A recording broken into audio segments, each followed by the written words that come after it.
Hello and welcome to the Navel Gaze, a podcast about autosexuality. I am Tali and this is Aaron Terrell. And today we are going to be talking about homophobia.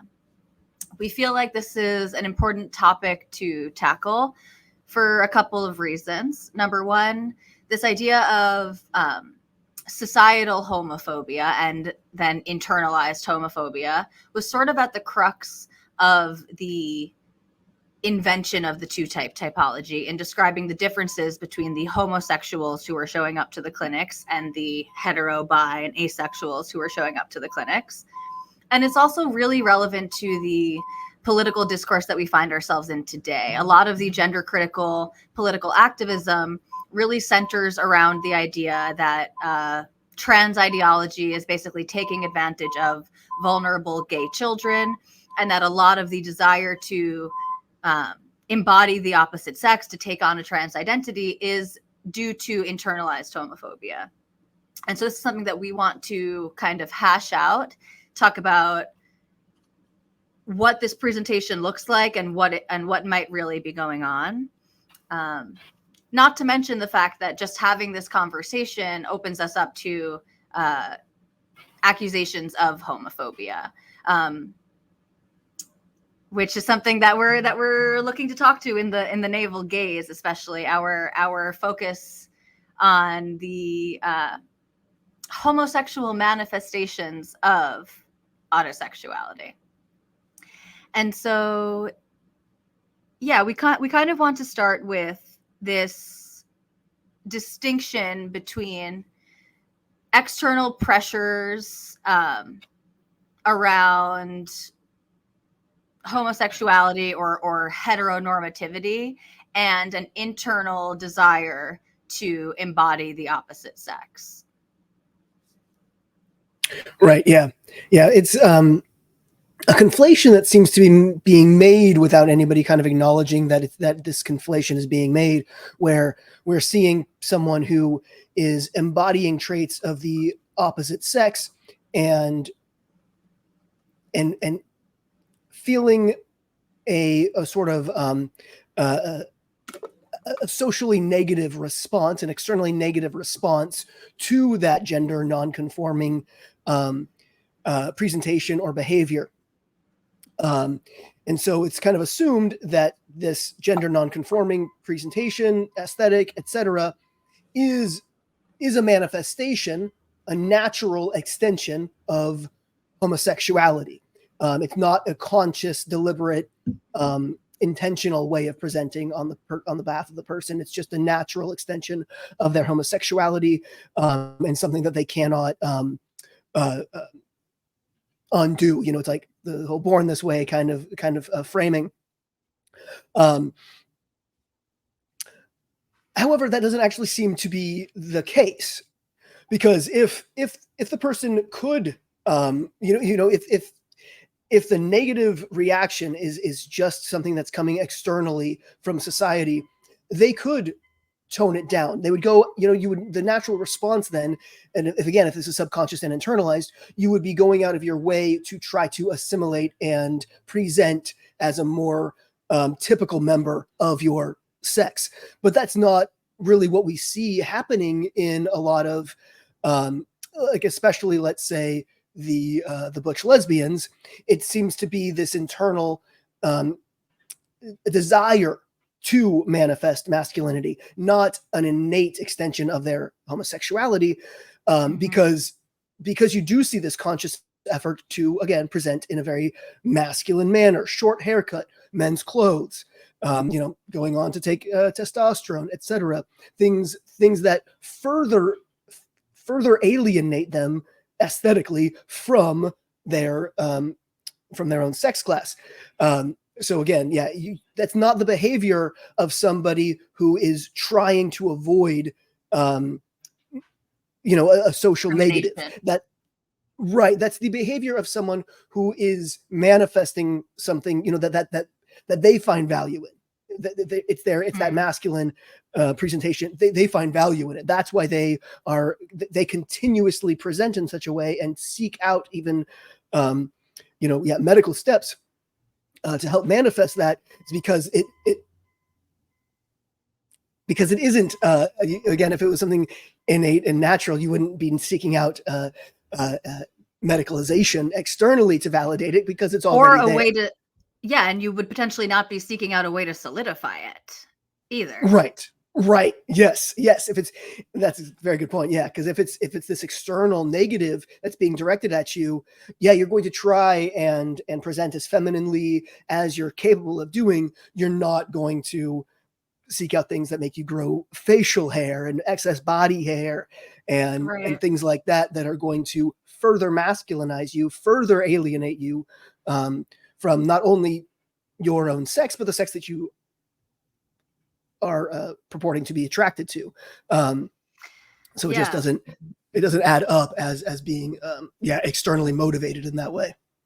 Yeah, and I think too there's just this conflation that sounds good and like makes sense if you don't think about it too much, right? Which is like, oh, society sort of discriminates against, especially if we're talking about the females, against masculine women.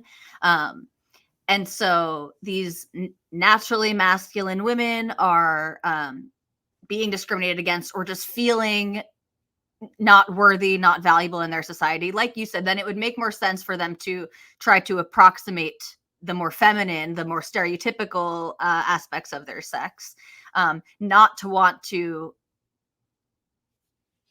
portray the opposite sex so strongly. And I think in talking with my wife about this distinction, if it exists, if this is a meaningful distinction, became very clear, which is none of her dysphoria or distress had to do with being treated like a different kind of girl, or being discriminated against for presenting masculine, or for being discriminated against for being gay, for being interested in other women. None of those things were the source of her distress. If anything, the source of her distress is not being treated like a man. The turmoil is not with not being accepted as one of the girls. It's not being accepted as one of the boys. Yeah, and I think this just is sort of further highlighted in the modern culture that we're living in. People talk oftentimes about like the fact that they couldn't see a path for themselves, and there was no representation of masculine women, or and while that was true at some point, it hasn't been true in the United States, at least, in the Western world, for several decades now, at least, going back to sort of the 90s and the 2000s. That type of representation has been available. And you see people even aspiring to that type of representation. Like Ellen DeGeneres gets referenced a lot as someone that young girls with dysphoria end up trying to approximate the style of, and things like that. Yeah, and so it's just there seems like there's this distinction between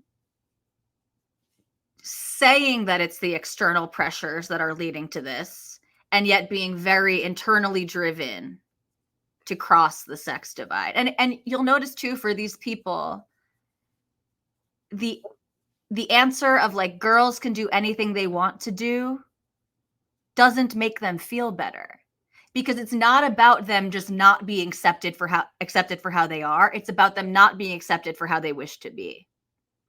And that seems to be characteristically different, between someone who is just an ordinary homosexual, let's say, and someone who has this strong, pervasive desire to become the opposite sex. Yep. And it's not even just a desire to be accepted as what they wish they were, but a desire to be accepted as what they internally feel that they are, or internally feel that they should be, right? So it's that's where so much of the turmoil comes from, because it's like I have this internal sense of myself as this thing, and I need to reflect that externally, and society needs to see me as this, that kind of propels them to take on the masculine aesthetic and seek transition, etc. Why would you just try so hard to seek that out, if, again, like we said, there's so much negative negativity coming back at you for that, it's because, again, it's it has nothing to do with blending in wanting to blend in as a normal member of their own sex, but to manifest that which they internally desire. But it's funny what you were saying about, or not funny, but when you were talking about that representation was already there. It's like, so the saying that there's no representation for these gender non-conforming homosexuals, hence the need to transition and blend in as a member of the opposite sex to avoid being an outlier, being, getting negativity due to the gender nonconformity, etc. But so many of those early transitioners, again, we're talking about the females, the butch lesbians here. So many of those early transitioners, basically, as soon as they were passing as men, you think that had resolved that that external problem that they had of the homophobia and the gender nonconformity, etc. But so many of them, as soon as they were blending in as men and could have been then passing as a straight man with a woman, so a heterosexual couple, around the same time, they concluded that they were gay men, and they started dating men and identifying as a gay man. And so even if that, like, the problem was to solve the homophobia, like, you haven't done that. You've just become an even more oppressed form of homosexual. I mean, Right. men experience much more hostile and violent homophobia than lesbians do. Yeah. And so it doesn't make any sense, like, you've solved this homophobia problem. Now you've got yourself a worse homophobia problem. Why would they do that? Yeah. It just doesn't make any sense. Yeah, and I think it's just worth reiterating that cohort that you're talking about of these lesbian transitioners who went on to identify as gay men, they really do form the basis in many ways for our hypothesis that auto-heterosexuality accounts for some number of dysphoric females. Because, and I've said this before in other episodes, so I'll try not to dwell on it for too long, but you just don't see the same thing happening in the males. And the sexologists all recognize this and acknowledge that this is distinct from the males, from the HSTS males, from the gay men coming in who transitioned into trans women. They've just not looked at what may have been happening there, at why this was happening. But Aaron, that's an excellent point that I hadn't considered. If homophobia is part of the problem here and part of the driving force to transition, why would they then take on a homosexual identity in the opposite sex? Right. Yeah, that is very strange. And a lot of them report or they kind of try to explain it as like, oh, well, if I'm dating men, then I'm still within the queer community, essentially. And that's the thing. Maybe that's where they started dating men was, but in that case, it's like, well, then why would you be transitioning in the first place if that gay identity meant so much to you? If you were averse to being viewed as a straight person, then that makes no sense as a justification for the transition. If you are so your identity is so tied to the LGB community, let's say. Yeah, it makes no sense to be suffering from this intense internalized homophobia when you have this whole community and identity, etc., about that identity or that homosexual experience. Yeah, this theory I've heard repeated a lot, this idea that one way to account for the change in sexuality, let's say, of the FTMs who previously identified as lesbian and then go on to identify as gay men. I've heard it a lot, but it seems to really only be a post-hoc rationalization. Like, I've never heard that come before the sexual behavior. I've never heard, like an FTM saying, now that I'm a man, I'm going to lose my gay card because I'm no longer a lesbian. And so I'm now interested. Let's see if it works out with me and the boys, right? Because it's worth doing this to keep my LGBT or my LGB card or whatever. Whereas actually the experience for some of these women or these females who transition to men, seems to be horror. Yeah, it's even ego dystonic, right? Yeah. Yeah, they conceptualize themselves for a long time as exclusively attracted to females, and that might have even been part of how they made sense of their own transsexual identity. And so they are surprised by, overwhelmed by, and maybe disturbed by their sexual attraction or desire for males once they transition. Yeah. But I'm just going to repeat it one more time because I can't get over it. It's a really excellent point that I haven't heard stated that clearly, which is if they were running from homophobia, why would they take on a new homosexual identity? Right. One with potentially violent, whereas, it's like I was saying, lesbianism is reviled much less by homophobic people than, gay male homosexual, or male homosexuality, excuse me. So not only is it post-hoc, like they're like, oh, I can explain it this way, but like you're saying, it's like it comes on as kind of like this disturbing revelation. Like suddenly they have these sexual feelings for men that they never had before. And then once they start acting on them, that's when they start to justify it or kind of explain it as, like post-hoc, like you said. It's like, oh, this is how I can still be gay and still be within the queer community. But again, if that was so important to you, why would you have sought transition in the first place? I've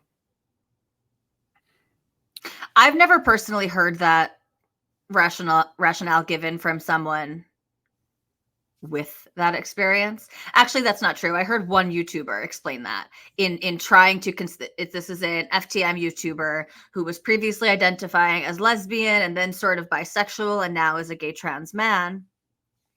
And he, in sort of hypothesizing, brainstorming what might have caused this change, he says, maybe it is like, maybe part of it was this, like, I always knew I was queer, and so when I was a woman, the way to be queer was to be a lesbian. But mostly I hear that rationalization come from other homosexuals, basically, or other people who call themselves same-sex attracted or identify as gay, trying to explain that change in others, in the butch to trans man population. What the motivation for that is, I don't exactly know. Do you have a response to that? Because I have another train of thought, but if you have a response, go for it. We'll pause there. Go for it. I don't have anything. I disagree. Okay. And then with the sort of construct of homophobia, there's two ways to look at it. One of them is a more evolutionary perspective, which I think maybe you might share, Aaron, which is like some level of disgust with homosexuality is sort of innate. But for a lot of the people who are clinging to homophobia as the rationale for trans identity, they believe that homophobia is very much socially constructed, and that the internalized homophobia is coming from the culture around them, giving them all these inputs that say, you're wrong, this is gross, this is ugly. So how do we explain internalized homophobia in an environment sans homophobia? So a common thing that you'll see in dysphorics is they'll say, like, I grew up in a really liberal city, in a really liberal state, and my parents are not homophobic, and I'm not even homophobic. Like, I'm okay with homosexuality in other people, but for myself, it feels gross, it feels wrong, it feels disgusting. And I think there's a fair question in there, which is if homophobia is basically taught and therefore we can unlearn it, which I think, again, is the GC goal, right? Is like, we can all unlearn this homophobia and therefore these young people will stop feeling the pressure to transition. That does seem, is that what do you think of? Am I fairly? And that seems to be, goal? It seems to be how it's much of the gender critical activists and a lot of the parents of these kids impacted they speak in the same way, where it's like they somehow believe that the transition is motivated by this kind of internalized homophobia, while at the same time they're saying, please, why can't you just be gay? It's like, obviously, if everyone Oh, what a around great you point. is so supportive of you being gay, it's like, why? To the point why, that they're begging you, right. please be gay. Why Yeah. would you be seeking another solution that's financially, physically, like, just so much of an investment, and carries a lot more social stigma than homosexuality? It just doesn't make any sense. Why? No, you're right, Yeah. Aaron. And when you say this to the transitioners, the people who are bought in some way, not in the GC circles, let's say, they'll say, like, well, because I'm not gay, I'm a man, right? It's because Right. that isn't a good enough solution. I'm not satisfied. I don't feel good. There is this obviously internal drive. There's a sort of this push and pull. When someone's parents and friends and everyone's saying, well, why couldn't you just be gay? We accept you as a lesbian, right? Why can't you just be a gender nonconforming woman and a lesbian? When they say, like, because I'm not, they are talking about a pull factor, right? So there's this emphasis on the push, right? You're being told that you're not beautiful or valuable because of your masculinity. You're being told that your sexuality is wrong and perverted and disgusted. And so they're emphasizing all of these push factors that are supposedly pushing these females away from wanting to identify as a woman. But they're telling you straight up, no, I also have this pull to become a man. It's not just that I feel, or maybe it's not at all that I feel discriminated against for being a masculine woman, but rather I want to look even more like a man. Not because necessarily it will make me fit in better in society, but because that is going to make me feel better internally. Right. Yep. And I think that kind of leads us quite nicely into what these people are, people such as myself. I'm not saying it, but I'm saying people with the same experience of auto-heterosexuality as myself are calling internalized homophobia, which is the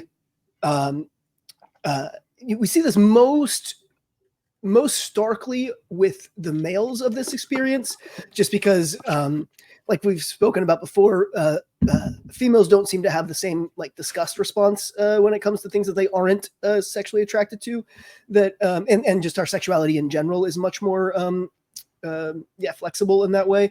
But with males especially, what seems to be what they're calling internalized homophobia is a disgust response to the idea of them as a man with another man. Because it's not that they've internalized this homophobic messaging that says that act is wrong. What they are objecting to, what they're averse to, is them in a male body being sexual with another man. What they're attracted to in men, why they're reporting these sexual feelings that other people are saying, oh, that just means you're gay, and they're saying, no, I know I'm not gay, is because it's meta androphilia. It's meta attraction to males, and the whole appeal of the male is to facilitate the impression of the self as female. And so in the absence of feeling female, it's just a disgust aversion to homosexual male sex, because it's not so much aversion to the other man, it's Yes. the aversion is to their own male body, their own male self. And if they can be a woman, if they can imagine that they are female, if they can don the accoutrements of femininity, maybe medicalize, etc., to the extent medicine has to offer, then they are not grossed out by sex with men, because they are fully embodying the woman they feel that they're supposed to be. That's right. With a man. So it's not that they feel that they need to embody femininity to avoid being homosexual. It's like they need to embody femininity to avoid being male, because because they're autogynephilic, and Totally. and the attraction to men is only there as an extension of the self as female. So yeah, in the absence of that is that disgust, grossed out response.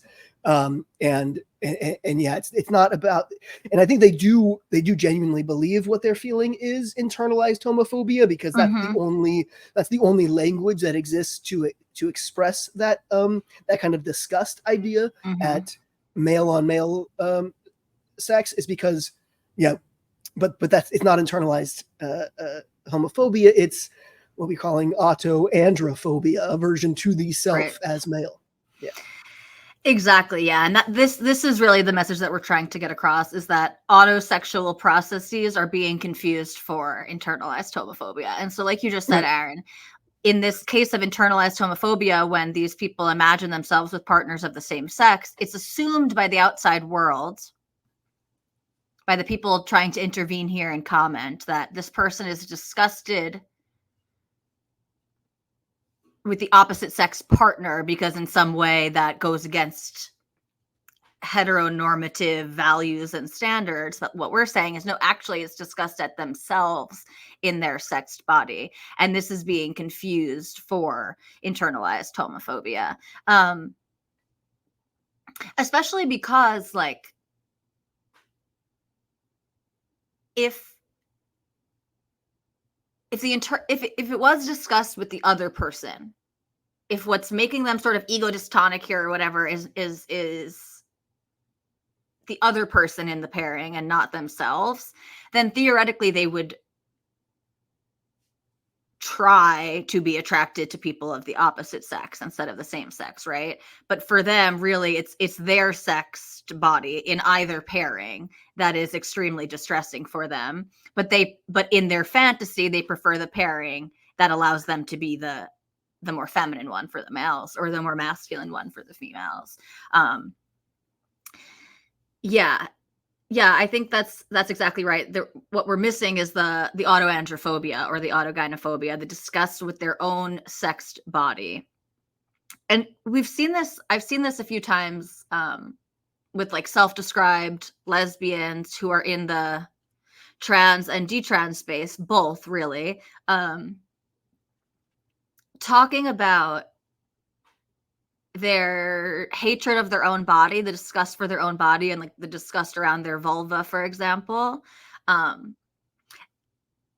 saying that, like, that basically generalized out, like, I needed to sort of desensitize myself to the image of vulvas because I hate vulvas so much. And yet these people are ostensibly same-sex attracted. And yet it takes forceful effort to even be comfortable with a vulva on somebody else. Right. It's like, is that internalized homophobia, or is that getting at androphilia? You know, like, or if not androphilia, at least a signal that it's not gynephilia that we're seeing here.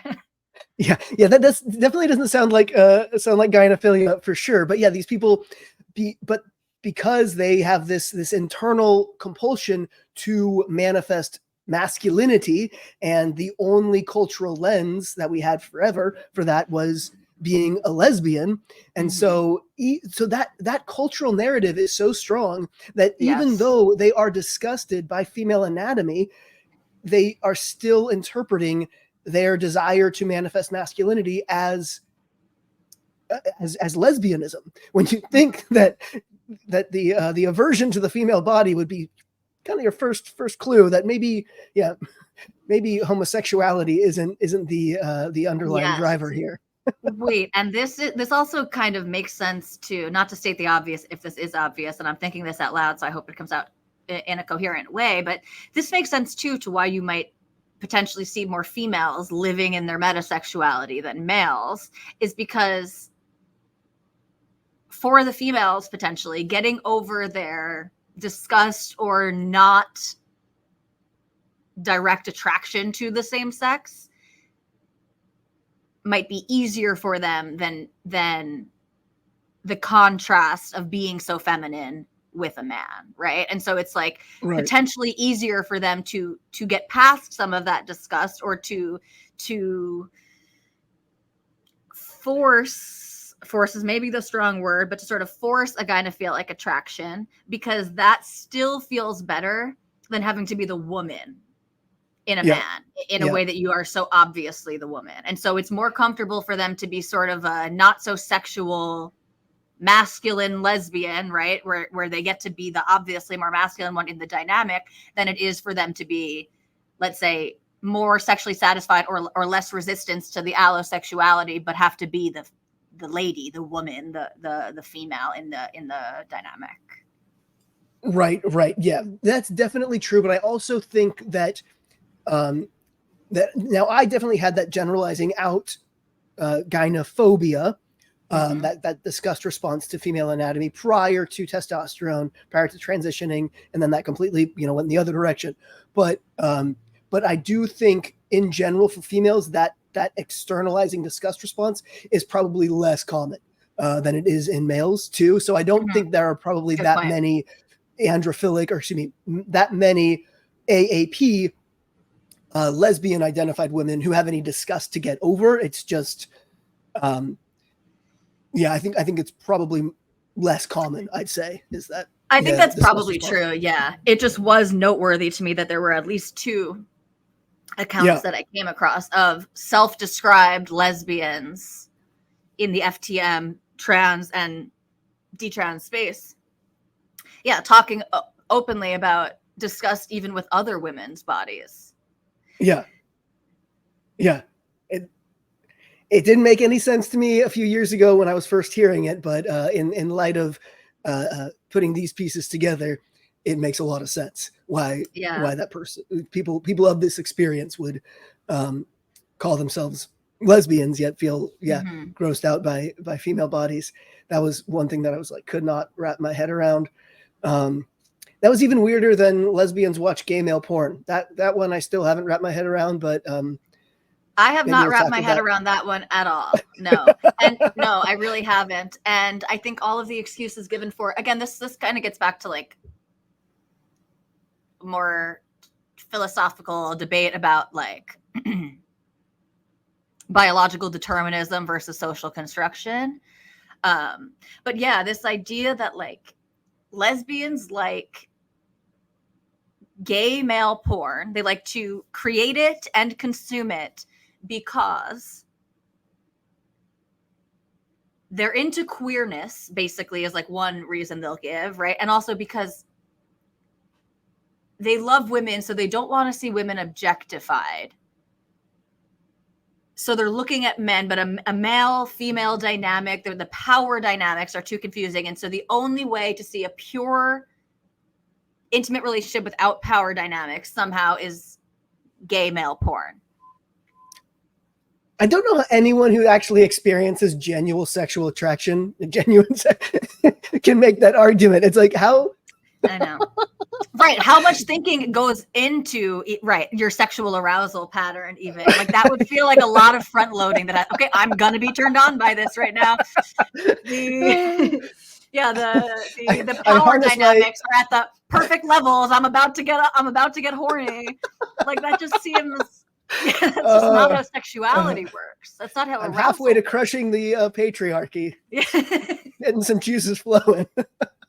Yeah, it doesn't really make sense to me. And I'm always conscious. I try to go back and forth with like, well, maybe that's why I don't understand it, is because I can't relate to it. But I'm interested in engaging with the logical explanations, and I don't feel like there are any good logical explanations being put forward. But yeah, the one that I can kind of get that gets again like halfway there is the explanation of that women are objectified and degraded in porn, and that's not something that is a turn on to me, is what they'll say. It's like, okay, that makes perfect sense. I understand not being turned on by that, of course, but 2 dudes fucking, like, so you're exclusively attracted to women, and yet, so not another something kind of beside the point theory I have is I think a lot of females' appreciation for porn is more driven by empathy than by visuals. It's more driven by relating with the experience of the people on the screen, right? I think that's a lot of the right, like porn. that looks like that would feel really good, and Right, therefore I'm excited by right, it, as opposed to that right. body is so sexy and just the mere visual is what I'm excited by. Right. Yep. I think men experience porn more as the latter, and women more as the former. Yes, more like a relating with the experience that's happening. So if you're a lesbian, you are a woman, you are only attracted to women, you cannot empathize with the experience of the penis sexual arousal, etc. And nor are you attracted to either of the bodies on the screen. You can't relate with the acts. You aren't attracted to either of the bodies. What is the appeal? So I understand avoiding straight porn because of the degradation factor, or lesbian porn just because it's so contrived and obviously, catered to the male gaze. So that doesn't appeal. Totally get it. That all makes sense. I just don't understand. Doesn't make sense. That doesn't make that much sense to me, but that's fine. I appreciate that you're taking that. That doesn't make sense to me. Fair.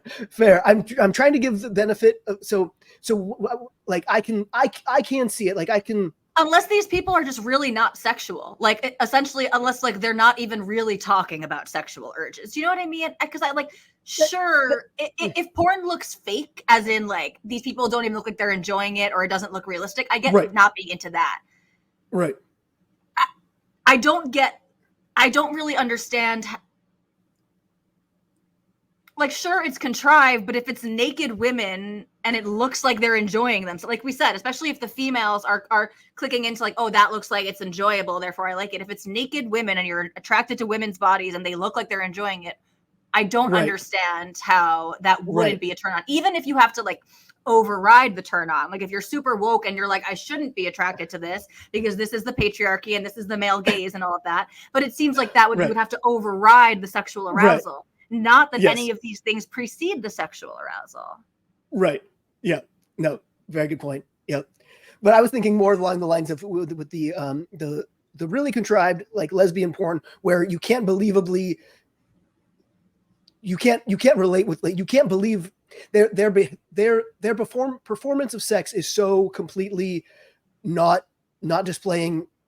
Basically, it doesn't look like they're enjoying it. Like it's very much just it's so over the top and so just contorted. It's just not, it does not look like natural lesbian sex. It doesn't look like the kind of sex that two women would be enjoying together. And so I can see that, right? So that's not the turn on. And the power dynamic in the heterosexual porn, they don't like that. So that's where I'm like, okay, yes, I accept that. I'm with you there. But then why does that then land on watching two men have sex? Like then why wouldn't you just be into like a cam girl or something, like one woman by herself, or just like just photos, right? Just like photographs of naked women, right? Or it doesn't even your make own sense imagination over these external visuals, like it just. But even if your imagination isn't very good, right? There's plenty of of resources that you could find. Yeah. Both that you can find on the internet or procure from people in your life, right? Like there just wouldn't be a need if you're like if you're like some lesbian into women, like ask your girlfriend for a naked pic as opposed to go watching two men fuck online. Like I just don't really see.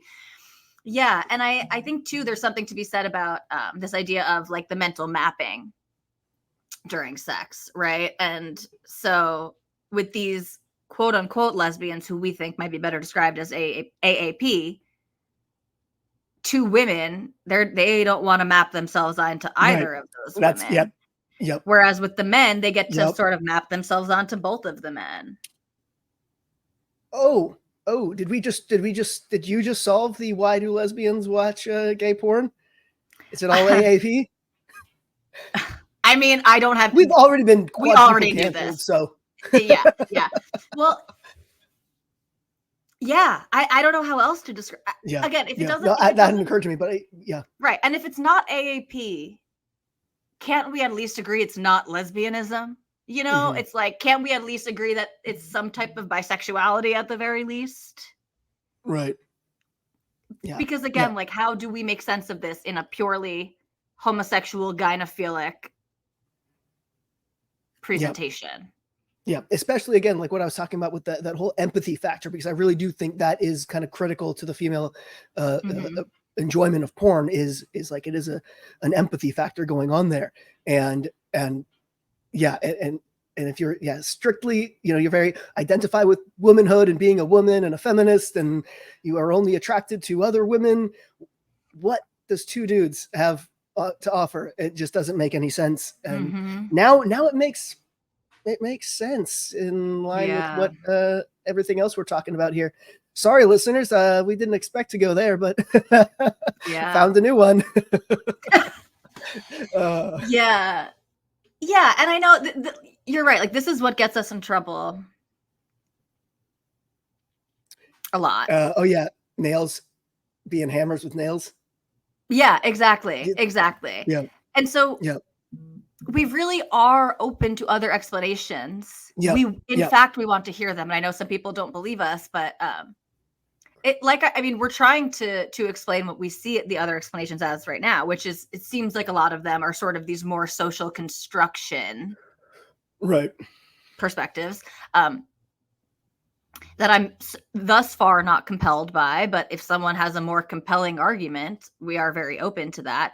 Which is, again, why I was trying to walk back to, like, even if these lesbians aren't all AAP, can we agree they're not all lesbians by the definition that the internet lesbians like to use, which is exclusively same-sex attracted and disgusted, essentially, by men. Right.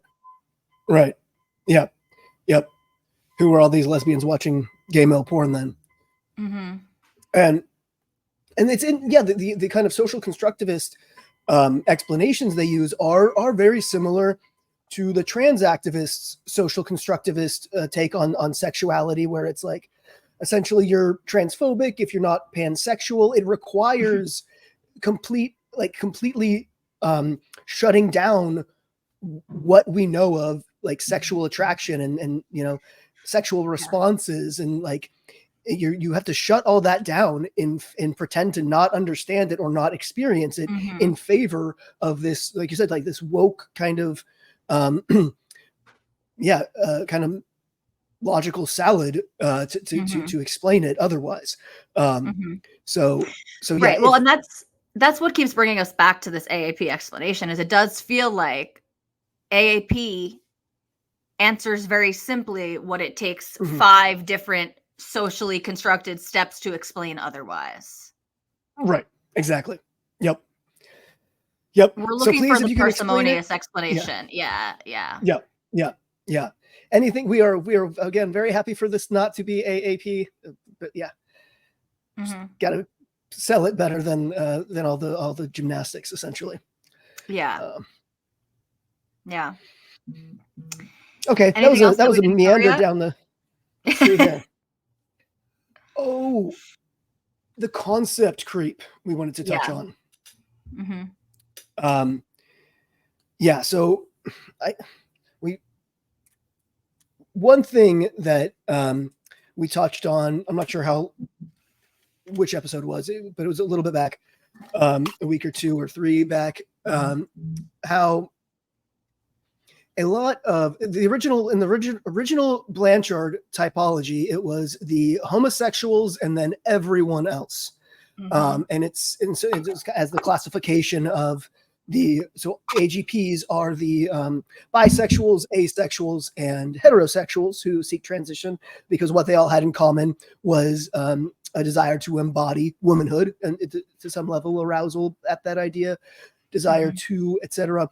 And then the other transitioners who didn't seem to have an erotic fixation on embodying femininity were the homosexuals. So it was these distinct types of the homosexuals and then everybody else. Whereas what we're seeing today in our neck of the woods in this this discourse is it's the strictly heterosexuals and then everyone else.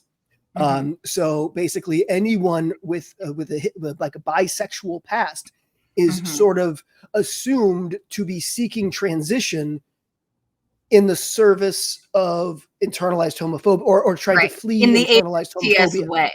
Yeah. Right. Yeah. It's framed as if it's the same motivation. but there's no logic to that as far as we can determine. So why would a bisexual person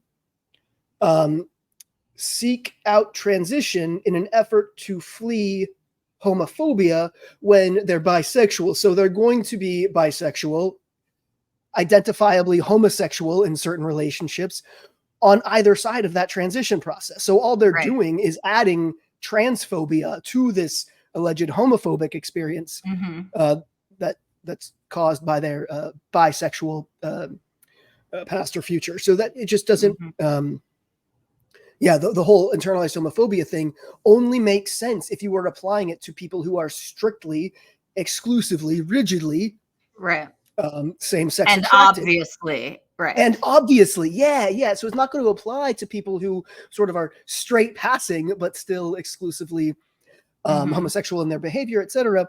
It only makes sense when it's people who are obviously clockably homosexual. That's the only way that the internalized homophobia thing even makes sense. So when we're trying to apply it to we need the Blanchardians 2.0, because actually the reason that this concept creep happened is because people are still looking for what causes dysphoria. And so they've bought into this idea that homophobia, basically an internalized homophobia, is one of the internal drivers to transition, and the fact that gender nonconforming presentation means some type of non-heterosexual sexual orientation. And so I think this all actually comes from a desire to explain this desire, basically. Which again, well, autosexuality might explain this desire better. But you make an excellent point. For a bisexual in particular, the easiest argument against transition for a bisexual, someone who identifies as bisexual and says that they want to transition to flee homophobia, you would obviously say to them, well, if you're bisexual and you're interested in both sexes, then just engage in heterosexual relationships, right? Then just be with a partner of the opposite sex. Problem solved. And then, of course, they would say, well, no, right? Because that would be sort of repressive in some way, and that would be like morally wrong to ask someone to hide this. Then presumably you won't be hiding it when you transition. So exactly like you said, Aaron, you will still be victim to this homophobia, which is biphobia? Do bisexuals experience homophobia all the time? Like, I don't know about that. I know people like to talk about biphobia, and there's something to be said about that in the context of homosexual communities or like queer communities. Yeah. Right, but is like a regular bisexual woman who's typically feminine, is she victim to incessant homophobia? You can tell us. Are you? No. In fact, no. And in fact, like you pointed out, like when you're kind of read, obviously as a lesbian, which you functionally are, it's like, if anything, it's a social perk. It comes with bonuses. Correct. In our 100% in our culture, not the opposite. Like just believing in this this homosexual oppression, it requires, I don't know, either to be living in a completely different culture on the other side of the earth, or to be living 20, 30 years ago. It just does not more than that. Yeah. Frankly. Well, for females, certainly. Yeah. I think for male, like the homophobia towards gay men was still pretty prominent until fairly recently. But for women, like for women, it's just, it hasn't been a thing except for, but the whole solving biphobia by transitioning. It's like, nope, you're still bisexual and now you're trans as well. So and this we've mentioned before. This is really, I think, one of the problems in the way that we're collapsing all of collapsing. these sexual identities down, which I've said this before and it's not really popular. I think it's fine to essentially collapse these things socially, culturally, because they are nothing more than self-identifiers. We don't know if it's even true. Like, it's only based on the person's self-report. And so, like, good, you identify that way. That's how you act. That's how you, fine. But it's very meaningful in trying to understand the behavior and the presentation, especially in someone who wants to undergo really serious medical interventions. And so, yeah, it does matter if they are super masculine from a very young age and kind of told their whole young life that what they're doing is not what girls do and that they cannot behave this way, and they were punished for their natural proclivities, and then they knew that they, from their sexual awakening, they knew that they were very sexually attracted to females, want to take on this more masculine role, right? All of these things are obviously characteristically different from the 14-year-old girl who hasn't kissed any girls yet, but maybe she's sort of attracted to them. Maybe, like you said, she's taking on a bisexual identity because that is the most politically correct, or pansexual, really, that's the most politically correct.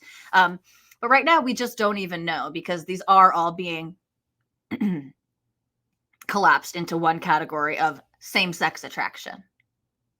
Yeah, and it's especially kind of problematic when put into a clinical setting, because, like he pointed out, the only sexuality that it's acceptable to have, in, again, from the perspective of, let's say, a 14-year-old girl, is to be pansexual, or how they're going to understand this in a clinical setting is bisexual.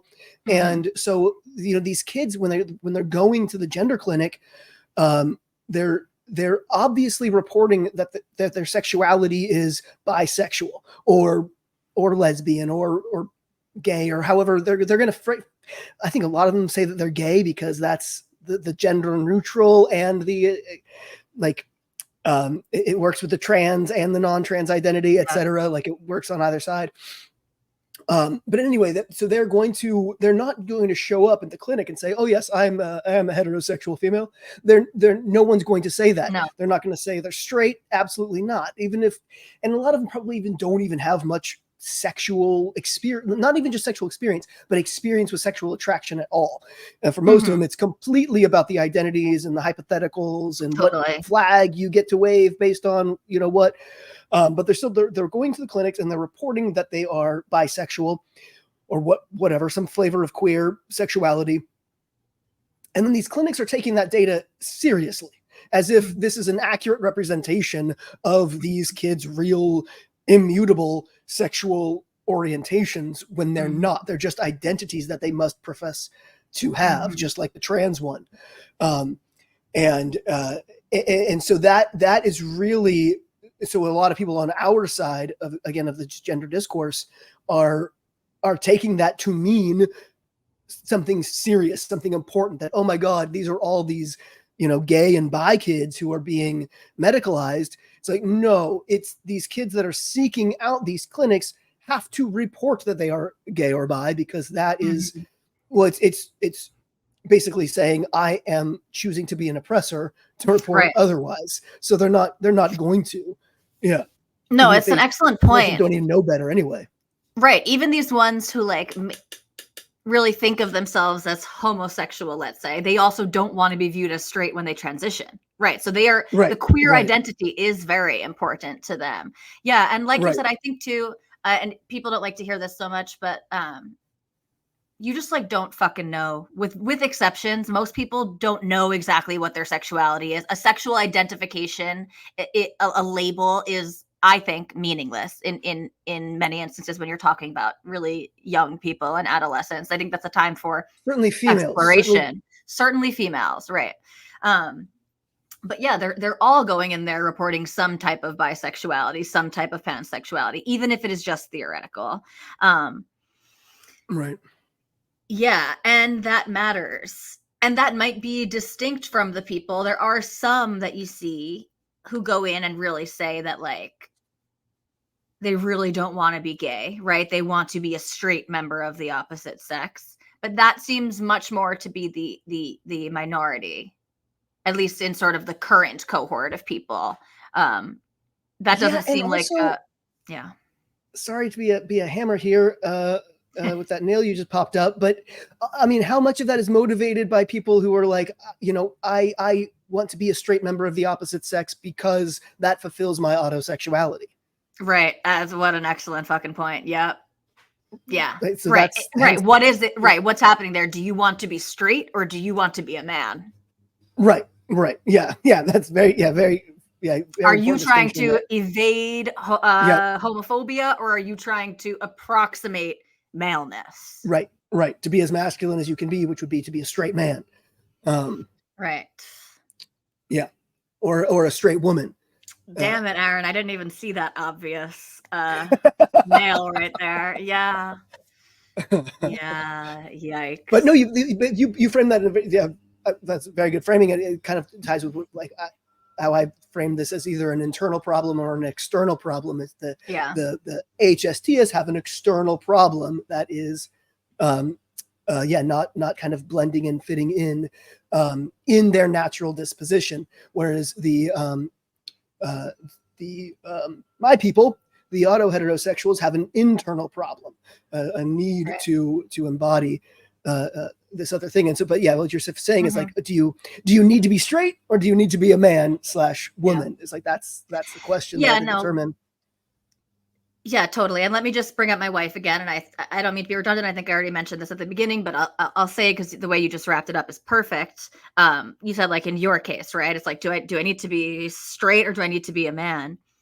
Once again, for my wife, the issue was never with being with women and being perceived as gay. If anything, being perceived as a lesbian is upsetting for my wife because the word lesbian is so feminine to her. Like she literally was like, that's a girl thing. I don't want that girly title, like gay feels more comfortable to her than lesbian. But yeah, it is nothing to do with social acceptance as a female or as a gay woman, and much more to do with this internal motivation to just like have a male body and like especially interpersonally in certain types of dynamics to be able to embody the male role. And these feel like characteristically different things. Now with that said, I want to put out a call potentially. I think it would benefit both of us, Aaron, to talk to an HSTS, certainly of both sexes, but really of either sex might be easier to find in the males. Someone who believes in the typology, basically, not one of the based true transsexuals who wants to call all the AGPs disgusting perverts and trenders and fakers. But because it is hard for us to know exactly whether these are actual lines, basically, that are distinguishing the HSTS experience of dysphoria and the autosexual experience of dysphoria. So if there's anyone watching this who identifies as an HSTS transsexual, that's redundant. That's what the TS is in there. But anyway, we would love to talk to you, whether perhaps formally for an interview here, or just to like help us. It helps us to understand the HSTS experience so that we can better identify what is then an autosexual experience. Because of course, the criticism that we're getting, and it may very well be valid, is that we are forcing all of these sort of true homosexuals and things like that into this autosexual box.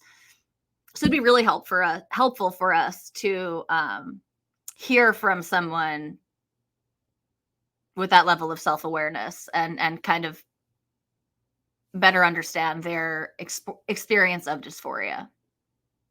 Yep. That'll be incredible. Please do reach out if that is you. All right. Anything else today, Aaron? I don't think so. We covered everything I wanted to get to and then some. The porn thing. Okay. Wow.